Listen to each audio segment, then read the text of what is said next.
All right, we are back and live. This is week 3 of the beginning Photoshop class. And we're going to start off by looking at homework. And I believe Gloria has her homework assignment. Let's go into Photoshop. I said she's going to Bridge here. All right, so here I'm utilizing Bridge to view everything. This is the program you should be using regularly, even to organize all your files. We can talk about this a little bit more as well today. So I'm accessing your thumb drive here, your USB drive. Your homework assignment's right here at the bottom. Keep in mind that with Bridge, you can enlarge these or make them smaller just to help you out for seeing. Definitely gonna record this thing. I'm gonna have things recorded, by God. I think what we can do, I think there's a way around it. I think there's a way to download it and convert it. I have to find out. Okay. I have to put it out to the forum how to do so. But down here in the bottom, you probably want to get in closer and kind of fill the screen right now. Yeah, disconnect it right. Fill it just in case, fill the screen. All right, cool. All right, so this right down here is no scroll bar, and I can make it larger or make them smaller to see more in there, right? So I can resize them. If you have any of these selected, like so, it shows up in the preview bar. Now by default, Publish is here. When you first open up Adobe Connect, just come over here on the top right hand side, you have the preview. Keep in mind that they're divided up into sections. This works just like either your Explorer or your Finder. It works the exact same way. And that over here to the left, you have your folders, which gives you a view to everything in your operating system, external drives or internal drives. Favorites are shortcuts to folders that you don't want to have to go look for on a regular basis. Right? Did I talk about this before? No. Okay, for example, if I have, let's see, here's the folder, student work files, right? Okay, this is on my D drive. So if I go up to the top, it's on my D drive underneath school files 007. Then under school files is my student work files folder. Now, if I want to access that, I have to go back and look for it over and over again and I have to remember where they are. I can make a shortcut. Clicking on the root of the D drive, or actually the root on the school files, which is where the student work files reside. So if I come right down, there's student work files right there. I can even make it smaller so you can kind of see it with everything else. All right, and you can see other folders are in there as well. Now, all you do is this: click on the favorites, right? And you can see I already have it here, but all you can do is click and drag it and place it right there and release, and it will show up as a shortcut. So every time you open up Bridge, and you know that your work files is probably somewhere in your hard drive and underneath subfolders, you simply have to come over here, click on student work file, and it automatically shows up right there. So when you moved it over, you didn't put it on top of anything, you just put it You can put it wherever you want. For example, architecture. If I want to just see the architecture, see the little blue line there? If I place it inside a folder, it'll go inside a folder. Okay. Or if I see the thick blue line in between the two, and if I release it, it drops it right where and then there it is. Okay. So be aware, you can control all of that. It's really nice. Also, right down here are your filters. You want to search for things. For example, right now, it doesn't look like I have any search words associated with this one. I'll tell you what, I'll kind of go over that real quickly. Over here, under the metadata, you have in this tab, you have a keyword tab. You can put keywords with any of your images. And it'll just tag them. And it'll just tag them. Over here, under the filter, they're just tags. So for example, date, time, origin, or I'll tell you what, date modified. There's actual date here. How about date created, okay? I'm gonna drop that down, and here are the dates. It's reading the metadata that's associated with all these files. We all know what metadata is, right? Mm-hmm. Okay, so it's reading the metadata, and it's showing you how many files are associated with each date. 2 files, 6 files, 2 files. So for example, if I only want to see the files that has that was shot on April 5th, 2008, I click it, it'll only show those files. Oh, okay. It's a way of organizing this stuff. If I want in addition to this file to show September 5th, 2007, I click it, and anything that has a check mark to it, that's what shows up. So if I uncheck the check mark, those that were previously checked will go away. Okay.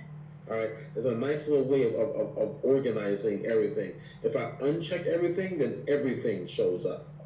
Does that make sense? All right, so you can organize it by author's name. Right now it's unknown, so those are ones known as unknown, but I can tag authors. It'll read ISO speed ratings. For example, I've got about 8 files that has 200 ISO, or 2 files with 1600 ISO. So I click the 1600, it'll only show those 2 files. So what this is a good way of quickly accessing particular files that you're looking for, that you remember you shot at a certain speed or aperture setting, but you couldn't remember exactly where you put them or what the names were. Then you can search them this way. The lens, look at this one. All the files shot with a 28mm lens. There's 8 of them right there. Turn that off. All the files shot with a 50mm lens. It just simply reading the metadata, and it's giving you all the options here. So what you're going to do is you're going to go and look, the model here. All the files shot with an EOS Canon 5D or 30D or Nikon Super Cool Scan. All right, if I click that one, these were scanned in. If I want to preview the files full frame, like showing your client or friends, spacebar, boom, and it shows a full frame. If I hit spacebar again, it goes back to thumbnail view. If I go to Cloud Creative, if I go back to architecture, select this one, spacebar, and hit the arrow key, it simply toggles through all the other files. You can go up or down or wherever, whichever way you're going. These are up, down, or right, left arrow keys. That makes sense? Hit spacebar again, and it takes you right back to thumbnail view. Okay, so good way to organize. So just keep in mind that your filter, all it does is it allows you to filter utilizing your metadata. White balance. For example, which one was shot in auto? Which one was shot in custom? Which one was shot in just auto shot? Here, as shot, right? It shows them. Auto shows that one. Custom shows that one. Okay, so this may help you in terms of organization. We'll talk about collections later. All right, so over here, keywords. For example, how about, I'm going to select all the ones that I would consider having a 1-point perspective. All of these. This is an example. This one here might be a good one. If I scroll down, that's a good one. That's a good one. This is a good one. This is a good one. I think, okay, we'll just choose those for now. Under the keywords, it gives you some keywords, suggested keywords already, but you may want to use your own custom keywords. All right, so right up, oops, let's go back. There we go. Now we'll go back over here. And if we go to a drop list and say new keyword, we're going to call this one 1-point perspective. And I misspelled point, so I'm going to go back and there we go, and put a T and a space, 1-point perspective. And then if I put a check mark next to that, all of these that I have highlighted has been associated with a keyword. Okay? So, all right, now watch what happens. We go over to the collection, keywords, 1-point perspective shows up right there. Click it, boom, there they are. So you can add keywords to any keywords you want to this file. I might select all of them, and then I'm going to make a new keyword, and I will always, one keyword I would always associate with all the files in the folder is the name of the folder, because that's the category that I want them in. So I'll call it architecture, and I'll keep it all in lowercase. And hit enter, and they all going to have 1 point perspective. So now if I come over here, not 1 perspective, but architecture also. And all right, so oops, there it is. See, 1 point perspective, and now architecture's there. So be aware that you have that flexibility. Cool. Okay, so this is not. There's a lot more that can be done with Bridge here. There's all these various views: library views, film strip view,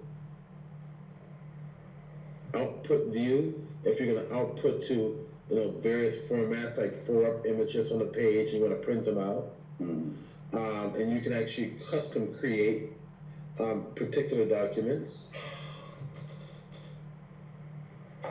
If I drop this down, template, 2-up greeting card, 4x4 contact sheet, and you can change that too.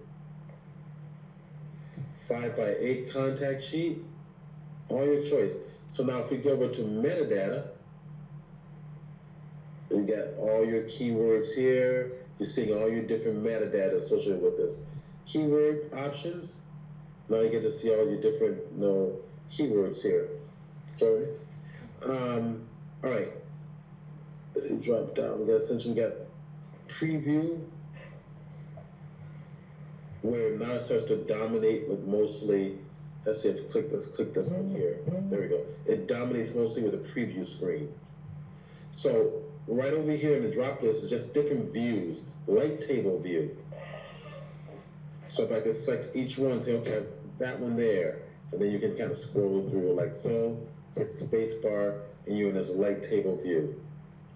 Drop list here, folder view, or we go back to essentials, which is Control F1, F2. You can memorize these if you like, but click that there. Now we go back to where we were. So Bridge, I think, will be essential to your workflow. Now let's go view yours. Go to folder. All right. There we go. I'm in favorites now. I'm gonna go to folder. Get out of here. Go to my D drive. Oh, that's actually E drive, not D drive, but E drive. That's where your information is. E drive is there. Drop it down. There is your homework assignment. So hit the space bar. That's what it is. Okay. Now we want to see the layer view here. So enter. And it will, or you can double click. Open up Photoshop. There it is. Space bar, F key toggles through all your different views, right? Your 3 different views. Remember we talked about that? I believe last week we talked about that. Okay. So I like to go to the full screen view. So I put the space bar down, it gets me my hand, and that allows me to drag this around. Space bar and Alt hold down together. Space bar first, Alt afterwards. I can drag left to right to zoom in. Wherever I put my cursor, that's what it's going to zoom to. Okay, so I think what I had you guys do was to utilize the quick mask mode. Very good. Not bad. Not bad. Selection's better. By getting close, now you can see here you missed some areas in the wheel. And and keep in mind that if you miss anything, you do have the eraser tool, right? So hit the E key, or you have the eraser tool right there. So it's the number 6 tool down on the right hand side. Eraser tool, right click, and I'm going to go get the standard circular brush, like so. Okay. And bracket key is down, and I need to be in the right layer, right? So if I want the truck, here's the trick.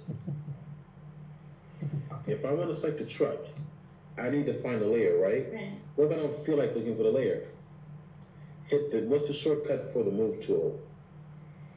V. Excellent. V. V looks like the arrow move tool. Now watch. controller command, click on the truck, and it will jump there to that layer. That's a shortcut. Controller command, click and release on the truck, it will jump there. Getting closer, I use a space bar Alt option. Getting close, there's my wheel. There's my, hit the E key for eraser, shortcut for the eraser. And now you can erase away.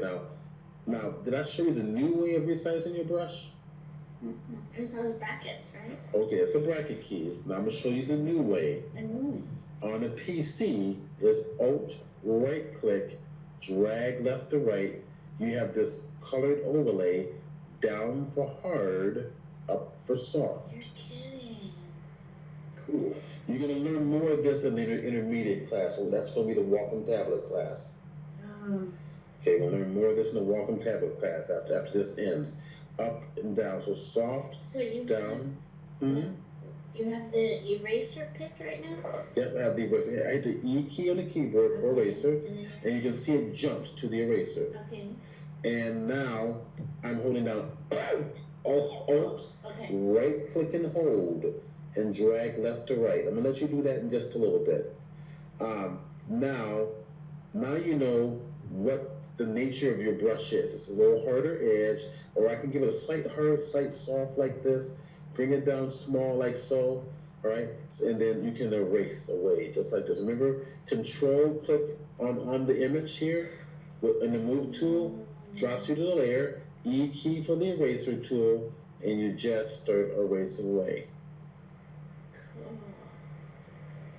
Okay, so when you do your homework for next week, this should be a lot easier. We're having homework right now? We have homework every week. How else are you gonna learn? There's no other way to learn. No, there is no, it doesn't accidentally go into your brain. You only learn by practice. Practice, Gloria. Embrace practice.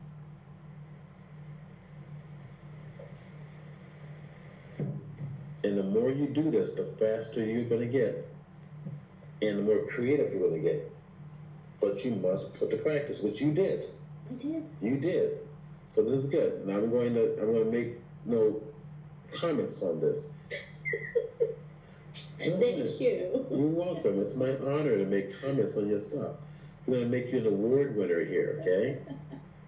You're like laughing. Trust me, I've had knockdown, drag out fights with people who are like engineers who insisted they wouldn't be an artist, and now they're winning awards because we're working privately. Really? I mean, we fought. Though I'll never be an artist. I'm a technician. I just want to do. No, you're gonna want to compete. Okay, so that's the eraser tool. So it begs the question, why did they get into photography if they didn't want to? Why did they get into photography to edit photographs if they didn't want to create art?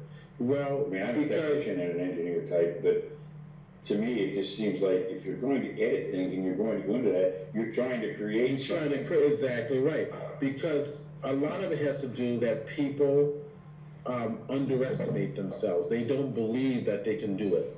Mm-hmm. And then when they start to learn how it's done, and they start to look at people's work hanging on the wall at the fair or something, or so some competition, then they start to realize, oh my gosh, my shit's better than theirs, and they're on the wall. Mm-hmm. Then they want to get competitive. It always happens that way. It's part of the human spirit. It's like, I can do that. I should be up there. And now they're winning awards this day. They hang on the walls, they're winning awards. And they fought with me. I mean, literally fought with me. Like, I don't want to learn this because I don't want to learn this far because this is not far as I want to go. And I said, no, you hired me to learn to teach you correctly. I'm going to teach you correctly. And now they're winning awards. So even if they didn't want to do that in the future, it's like, learn it, and if you decide not to use Right, it. exactly. That's the right attitude, right? But you get people who are so afraid of the fact that there's something they don't know. They're so insecure about it. Like 3D. Like 3D, Yeah. right? Well, we'll get to that. Don't worry. Resistance is futile. Okay? All I right. spent my life realizing there's stuff that I just don't know. Yeah. Well, because you have a good attitude. I can tell when you're in class, you listen and you implement. I mean, I've had people that'll try to take over the class because they're afraid they don't know something. They want to show everybody how much they know, rather than listen. Right? It's just amazing. I've had some interesting people as students. Okay, so I'm using. So remember, I keep this spacebar first, Alt Option. Wherever you click is where you drag. This is a nice little quick workflow. And then spacebar by itself to drag where you want to go. I'm inspecting these. And if I wanted to, for example, if you wanted to go back and edit anything, let's see, let's go take a look at these real close. That's good. Not too bad. You didn't do bad of a job. It's pretty good. It's not great, but it's not bad for your first time using this. All right. Say I want to do some edit to the neck here. You can see you've missed some areas in here. Now I'm gonna show you something else. It's kind of fun. Does it still have where before you used to click it and then you go down to the bottom and click it and it would do it automatically? I don't know when or how or. What are you talking about when it like goes? the brush, if you put it here along the edge of something and then you put it down. Oh, I know what you're talking about. Yeah, yes. It still does that? You're talking about straight line between two points. Okay, that's the shift key. Oh, okay. Okay, so for example, we're looking at this wagon, and I want to make a straight selection. I want to erase from here all the way to here in a straight line, right? So I will adjust the size of my brush, like so.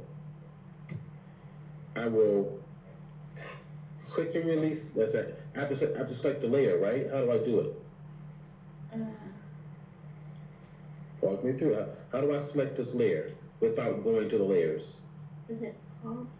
V key for the move tool first. Okay. And then off? Control, click and release. You see it jump there on the layers. I'm in the right layer now. Jump there.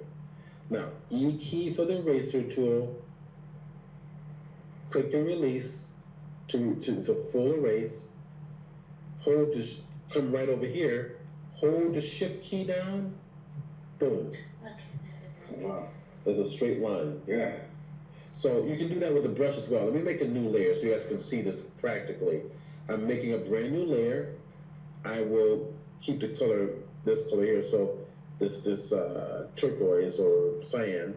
Click and release, let's see. Hit the B key for the brush, bring it down small. Click and release, hold the shift key, boom, shift, boom, shift, shift, shift, shift. Wherever I click is where it goes. Does that make sense? Mm-hmm. Okay, so keep that, Okay. that'll be a little handy thing for you there.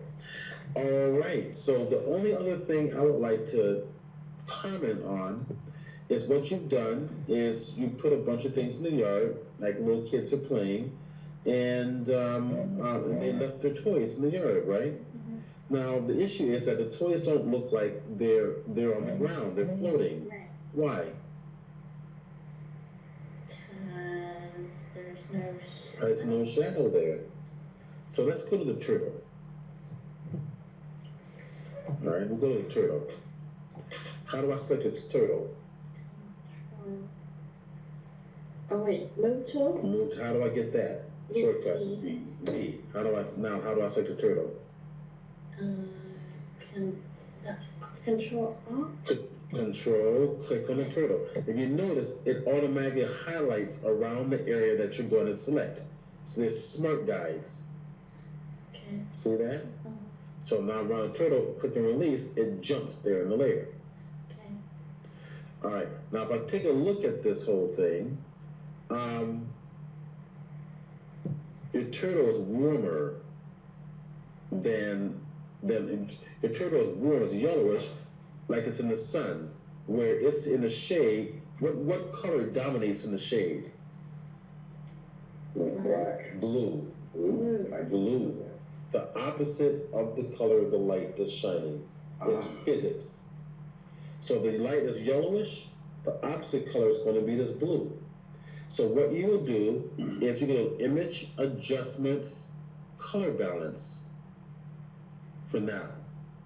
We're going to learn more advanced ways to color balance, but for now, we'll do color balance. Opposite of yellow is blue.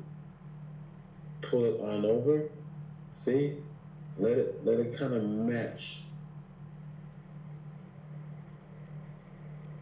And maybe pull a little of the red out of there. Let's see what that looks like.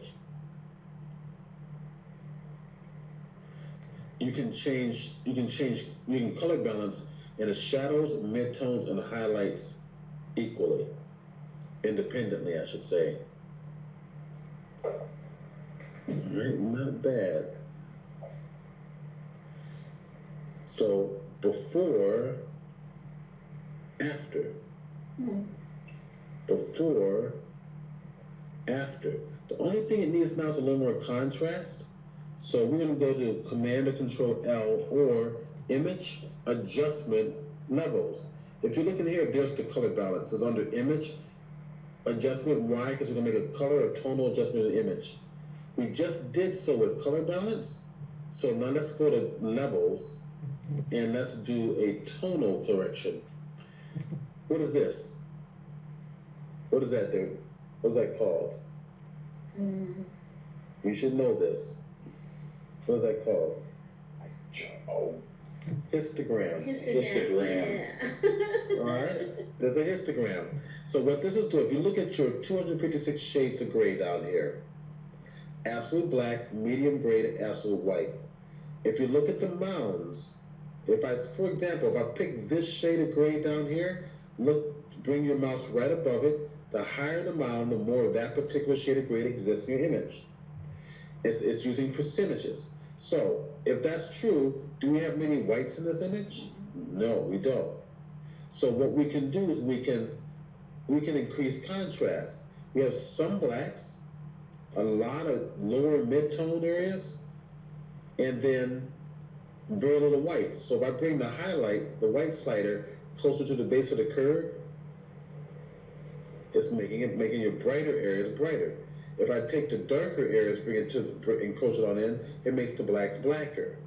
All right, so the whole idea is kind of give this a little extra pop in the shadows to match the shadows in the grass, right? And then, let's see, the midtones, you can bring up, brighten the midtones, or give them a little more richness, like so. Does that make sense? Now all I did here was adjust the color balance, right? So it looks like it's in the shade. Now what I'm going to do is I'm going to put a shadow underneath here. So the shadows is the opposite of the 3D object or the three-dimensional object in reality that it's falling from.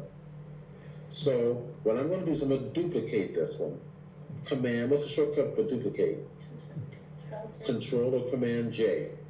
Now, what color? So what I'm going to do is that the shadow, I'm going to fill this with black. But I'm going to fill the object with black, not everything around it. To do so, Edit menu, Fill. Fill with what? Fill with black.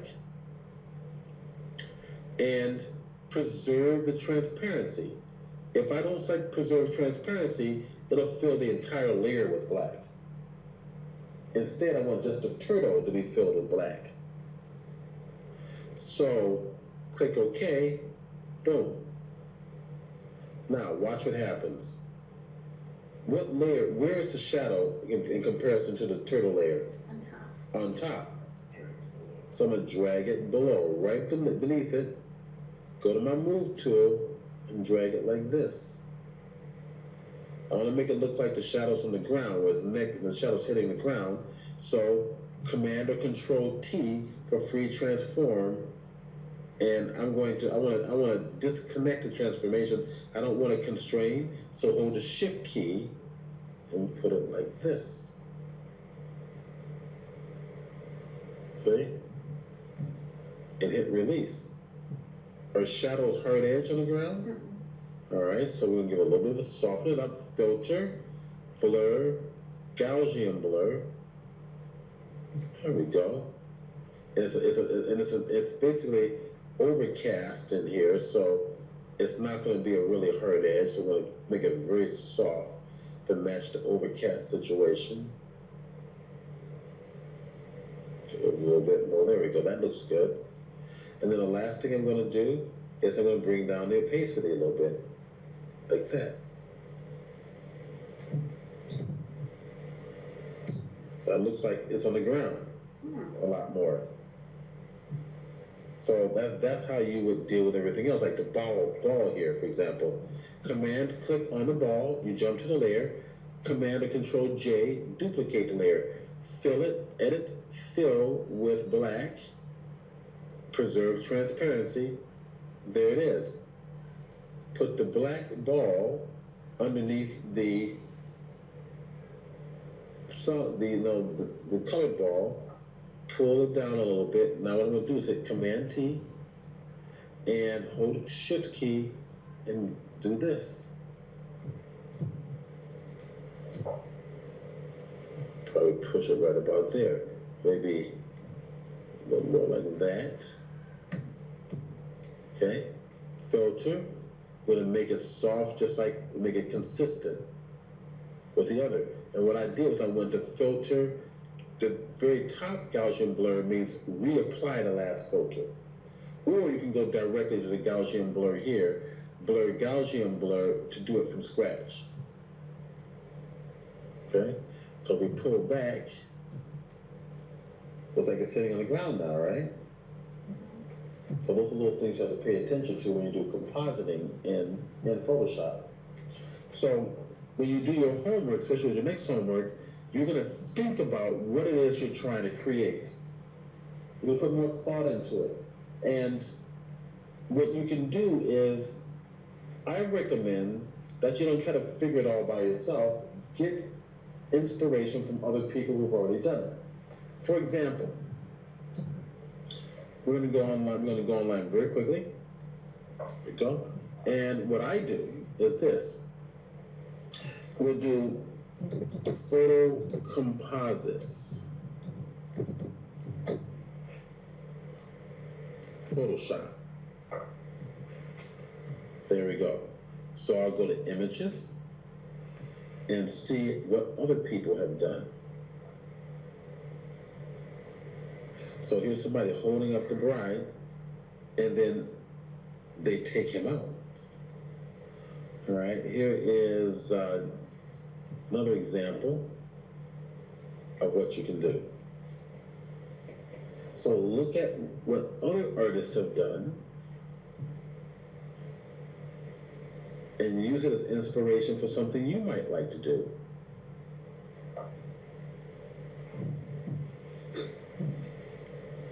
Here's other examples. And this one here. And you can use Adobe Stock. And I'm going to show you a website that I think is going to be really valuable for you guys. It is called Textures.com. It's free for commercial and personal use. Textures.com. Now I have an account already. Okay, log in. They should see me. Here I am. Okay. Again. Oh, got to put the password.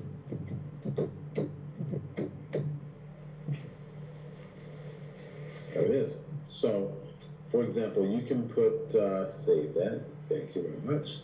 All right, you can put any password. For example, let's say skyscraper. 330 skyscrapers. So if you don't have anything in your own, portfolio of images, you can come here and get this stuff. And look at this, all this stuff they've got. You can use it as compositing for your next assignment, whatever you like to do. And we get that? You sign up for it. Textures.com is free for commercial or personal use. Here's one on animals. So you want to work with animals. All right, here's all different types. If you click on fish, there's 58 different examples of fish in here. So you can use this to create something. Fossils. And then we just copy it, right click and copy. Yep, all you do is for example, let's go back to the fish real quick. All right, so we click on this fish, click on that one. It's showing you two different sizes. The free ones are the small and medium resolution, and then the large one is for the paid premium, which is like $9 a month, if you want to do that one. So I click on it, hit the download symbol on the far right hand side, click it, and there it is. It says, where do you want to download it? Okay, there's the name of the file. It's a JPEG file. So how about this? I'll put this in, let's put it on my D drive. Let's go to my student files. There it is, student files here, work files. And I'll put this under textures folder. There it is. I'm gonna put it in the textures folder. There, it's done. Now, let me open it up. Maybe it'll just go to it automatically. There it is. All right. If you're gonna open it up in Photoshop, then go to Bridge, right? So let's go to Photoshop real quick. File menu, browse in Bridge. Go to, remember that shortcut I made? Student work files, there it is. Go to my textures folder, all in alphabetical order. It's supposed to be in alphabetical order. Retouching trees, all right, if it's not in alphabetical order for you, you come right up here, filter items, drop it down. Where is it? Show. Here, right click, sort. Ascending order by file name. Boom, there. Go here and get textures. There it is. Double click it. All right, now we go find the fish.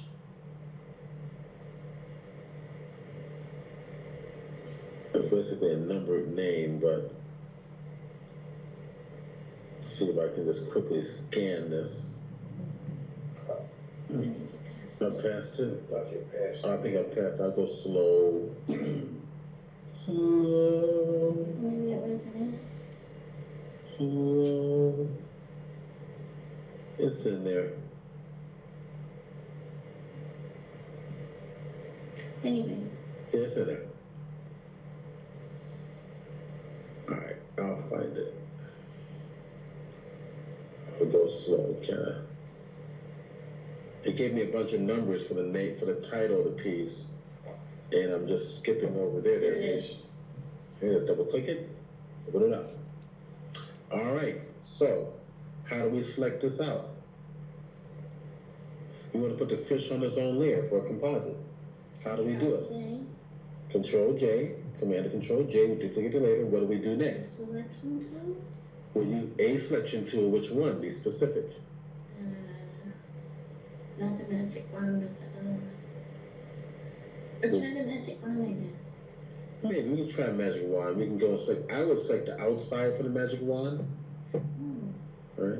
So when we hold the Shift key, we can add to it. Add to it. Now you see here, it's spilled in a little bit. It did an okay job, did a terrible job, didn't it? All right. All right. So what we'll do is this one. Quick selection tool. I like Or, let's see. I got something new for you guys. it. If you come over here to the quick selection tool like so, you see that little button on the options bar? Remember, all tools have an option. Select subject. Watch. Boom. Oh my god. And You clicked up there and then you clicked yeah, in the I background? clicked, no, I did, let me do this again. Undo, watch me, Gloria. You just hit select I just hit select subject and it knew? because it was on the background, on a similar background already, so it already knew. Oh.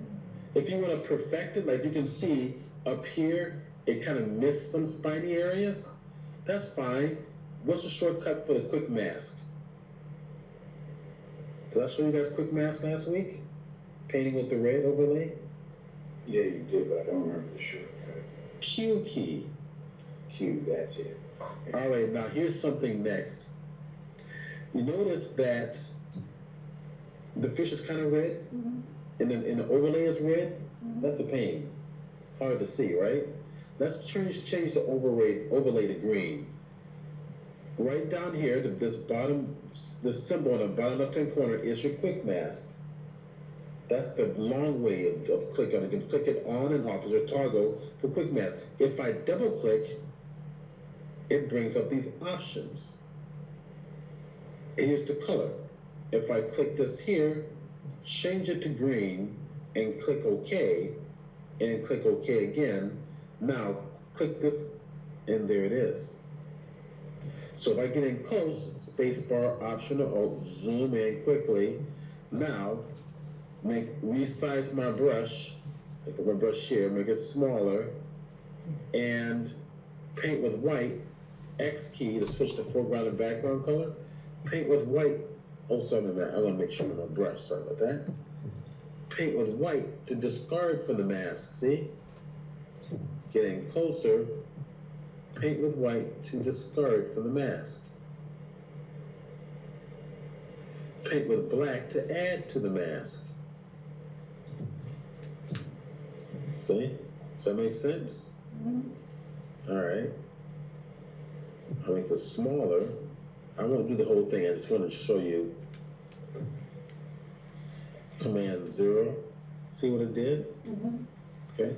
So when done, hit the Q key again. That's what talk. It's the same thing as coming back here and clicking this button here. On the bottom left-hand corner, Q key is a shortcut. So hit the Q key, get your merging in. So you have to have merging in. It's the key to mastering Photoshop. It's mastering selection. Selections and master, exact same thing. Command or Command J, boom. Now it's on its own layer. And now you can do things like this. Edit menu. I'm gonna let you guys work on this one. Edit menu, puppet warp.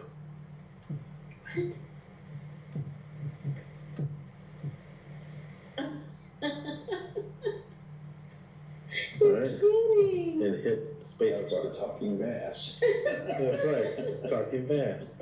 Wow. All right, little things like that. So V key, there we go. So, but you can do a lot more. I mean, you can make something look like a giant fish jumping out of the water, getting ready to eat somebody in a boat up here. I mean, think about creative things that you might like to do. Okay, so how about this? How about I'll let you guys practice that. I'll give you this fish, the original fish, and I'll pause recording and I'll let you guys practice on selecting that fish very quickly. And then we'll go to another image for you to select. Okay.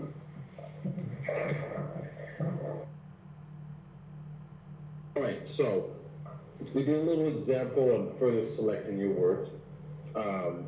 Clever little ways to do so. Let me go. And I want to get into some tonal and color correction.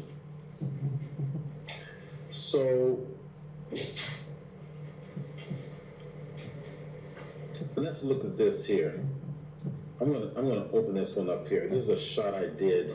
I think that was in Oregon. And I'm gonna duplicate the layer with a Command and Control J. And what I would like to do is enhance this. And kind of pause this real quick. All right, so we're gonna take a look at this one. So the whole idea is to have a full tonal range image. And there's some clever little ways to ensure that you have a full tonal range image, but ultimately it's about what you visually see as an artist and how you want to interpret this. So I'm going to apply levels to this to make a correction. Before I do so, let's go take a look at the histogram. Under your window menu, you can open up the histogram. So there it is, alphabetical order, click it, and let's bring it on over. Oops. All right, let's bring it over here. And let's make this larger. I'm going to my drop menu, and I'm going to, should be a way to enlarge this here. I think I can actually expand the view. There we go. All right. it's showing all of my colors here. I'm gonna go to luminosity. So there is my histogram for this image. So what is this saying about this image? If I go to the levels view, Command and Control L, which you're seeing the same thing, you're seeing the gradient bar underneath it. There are 256 shades of gray. Absolute black, various shades of gray until it becomes an absolute 256. You missed it. 256. The movie 50 Shades. Oh, 50 Shades? Oh, that movie. Okay, sorry, that went over my head. Totally went over my head. It's time to make a new movie. 256 shades of gray. That's right. In the overmask. That longer movie. That's right. So what's nice about this histogram is if I make adjustments here, the histogram changes to show you the changes. So in the overlay, it shows you the 50% overlay is showing you where it was, and then the solid colors, solid opacity is showing you the new changes to it. If I add more black to this image, like so, you can see how the histogram is being changed. So I can use the levels to make adjustments to this. So the whole idea is to have shadows with details and highlights with details, and a nice, beautiful mid-tone in between showing detail. Now I'm going to click cancel for now with no changes.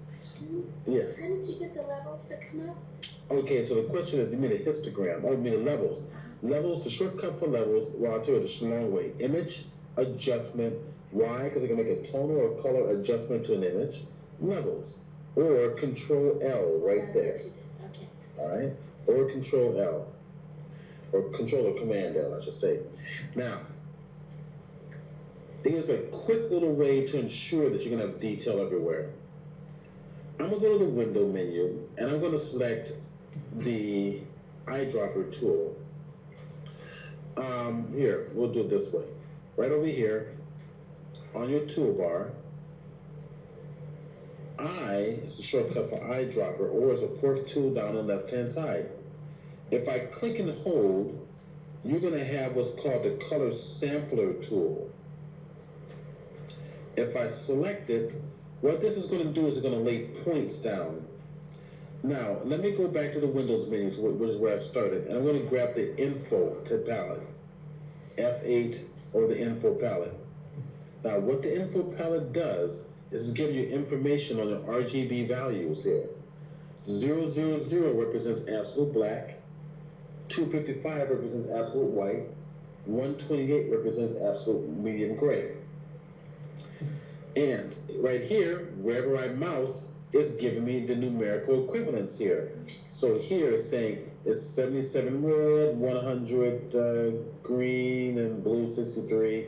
Wherever it gets me it resamples the color wherever the tip of my eyedropper is going to sit on. The goal here is to find out where the absolute black is going to be in this image.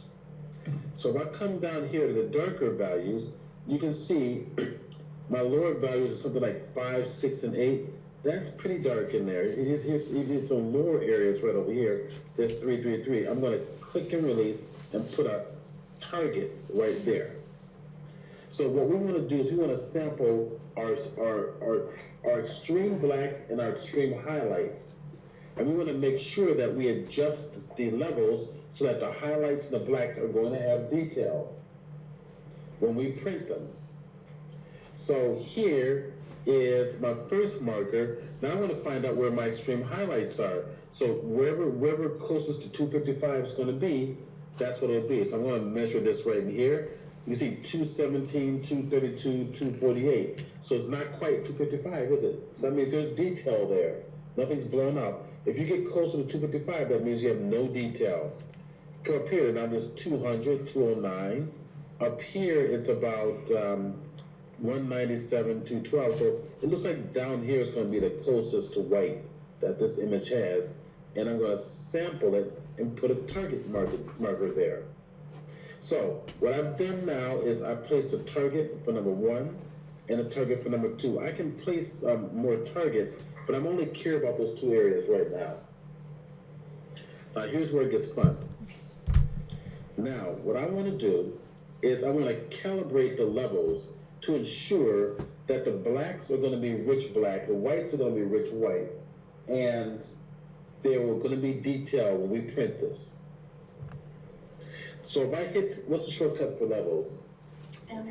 Command L, Command or Control L. Don't forget that, Gloria. It's not just L. Why? I couldn't say command. All right, you gotta say Command. Right. So Command L, and look what we have, the same histogram. Now, here is where it gets real fun. See these eyedroppers? Blacks, medium grays, highlights.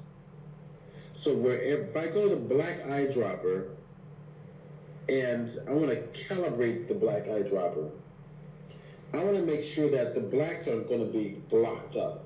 I want to make sure the blacks have some details. So what I'm going to do is I'm going to double click on the black eyedropper, and I'm going to tell it what numerical equivalent that the black should have.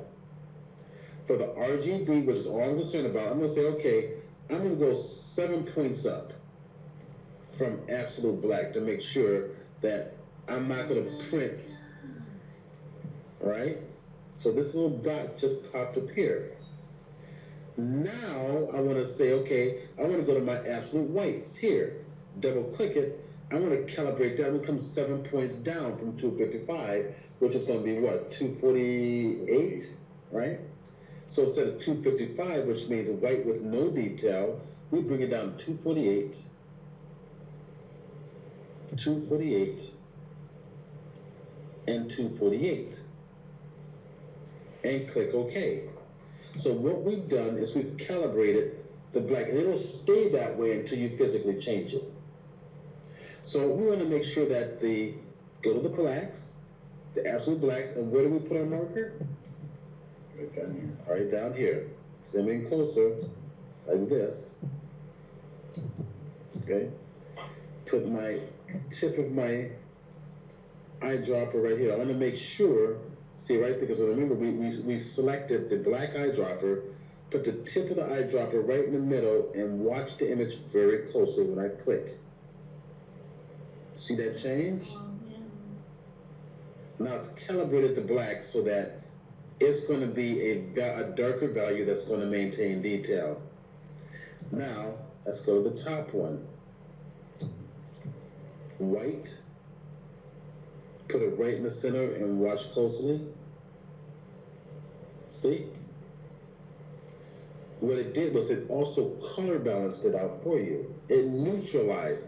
Whites are supposed to be pure white, blacks are supposed to be pure black. It neutralized it, so you have a nice color balance from what it used to be. So if I turn off the preview, before, after, before, after.